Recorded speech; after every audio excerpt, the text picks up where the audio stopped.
부부가 소송이 걸렸어. 부부끼리 소송이 걸렸어. 그랬는데 여자가 처음에 졌어.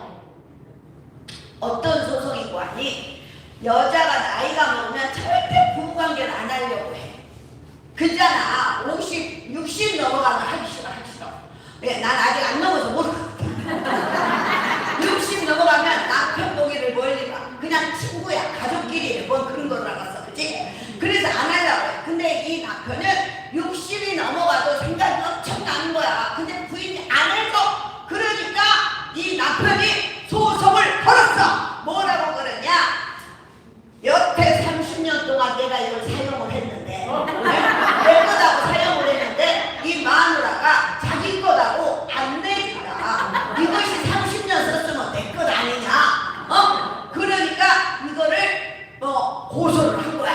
부인을 상대로. 그랬더니 판사가 그러니 그런 일이 생전이게 부부지간에 이런 일이 있는 일이 없는데 이렇게 나오니까 자기도 고민을 하다가 남자 속을 들어줬어. 남자가 이겼다. 그래 이거는 남자 거다. 이러면 여자가 너무 억울하잖아. 아니 내 몸에 붙어있는 걸 뭘 지가 사용했다고 사용도 아닌 것이 지 거다고 난리를 치니까 열받잖아. 그래서 이제 항소를 했어. 그랬는데 또 졌어. 남편 거다. 이런 거야. 그러니까 판사를 쫓아갔어.